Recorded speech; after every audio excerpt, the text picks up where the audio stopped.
तो हाय एस्पिरेंट्स, कैसे हैं आप सब लोग। मैं भी एक एस्पिरेंट हूँ। कैसी बातें कर रही हूँ मैं।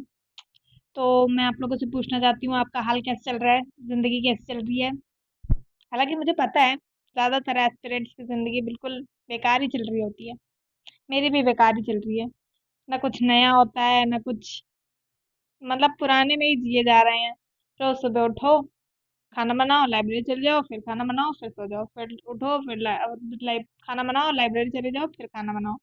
मतलब इसी में मेरी जिंदगी रह गई है। पता नहीं कितने साल हो गए, घूमने भी नहीं गई हूँ कहीं पर भी। 3 साल हो गए लगभग तैयारी करते करते, ये मेरा तीसरा साल है। मतलब 2 साल हो गए हैं मुझे एग्जाम देते हैं। पहला एग्जाम जब मैंने दिया था ना, पता है इतना ज्यादा टेंशन ले ली थी मैंने, इतना ज्यादा टेंशन ले ली थी, मुझे चश्मा लग गया। मतलब उस वक्त मुझे लग रहा था कि इसी बार मेरा पेपर क्लियर होगा, इसी बार होगा, इसी बार होगा। पर फिर क्या हुआ, सब बेकार हो गया। पेपर क्लियर नहीं हुआ। मैं सोच रही थी कि आसान है पेपर क्लियर करना, बाद में पता चला, मतलब पहले साल तो ऐसा ही फील आता है।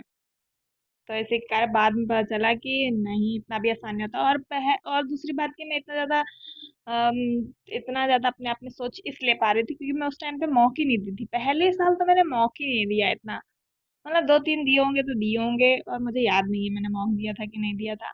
अच्छा, मैं आप लोगों को दूसरे साल की कहानी सुनाती हूँ। दूसरे साल मैंने क्या किया, मैंने जॉब ज्वाइन कर ली। क्योंकि मेरे पास पैसों की कमी लग रही थी, तो इसलिए मैंने सोचा कि मैं जॉब ज्वाइन कर लेती हूँ और साथ में पढ़ाई कर लूंगी, क्योंकि मैंने पहले पढ़ रखा है तो बस रिवीजन करना होगा। और क्या ही करना होगा।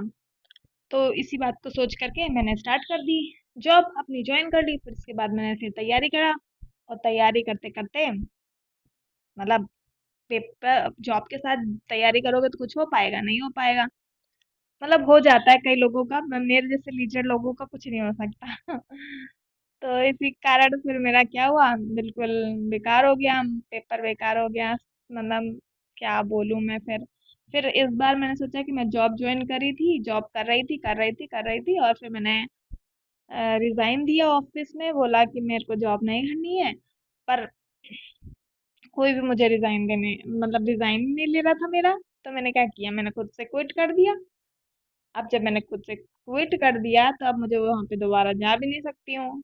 और अभी मेरा बुरा हाल चल रहा है।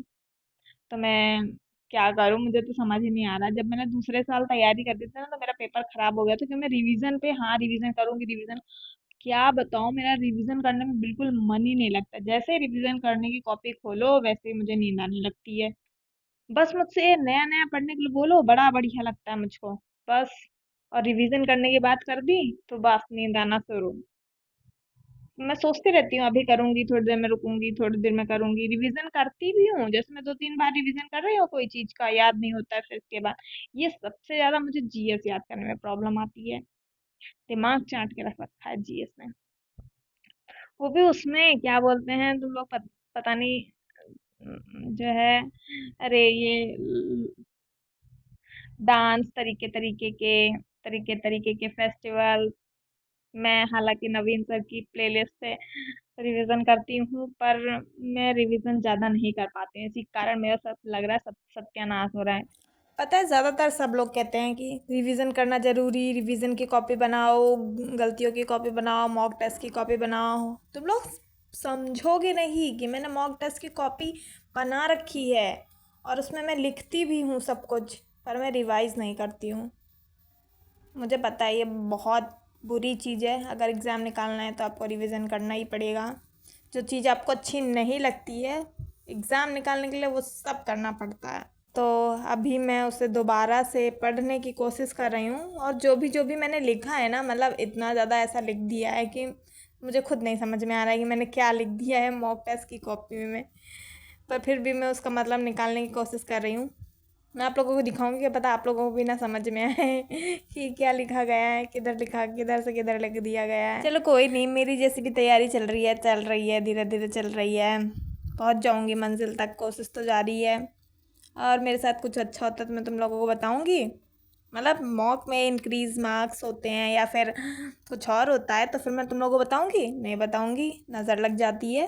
मैं नहीं बताती किसी को जल्दी। भगवान बस मेरा पेपर निकाल दे।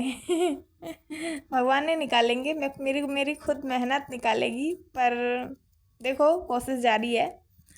और मैं आप लोगों से क्या पूछूं, आप लोग खुद बताओ मेरे मतलब आप लोगों की प्रिपरेशन कैसी चल रही है, प्लीज़ कमेंट में बताना। हाँ ठीक है, बाय।